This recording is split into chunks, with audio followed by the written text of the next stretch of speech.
memperjuangkan pena dan buku. Hari ini, Kartini masa depan memperjuangkan iman dan akhlak. Ilmu tanpa agama bagai lentera tanpa api. Rajin ibadah dan rajin mengaji adalah fondasi kita untuk menjadi pemimpin yang baik. Ia cerdas, ia taat, ia peduli. Itulah Kartini masa depan.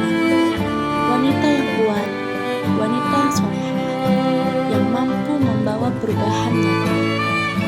Habis gelap terbitlah terang iman, terang ilmu, dan hijau lingkungan kita.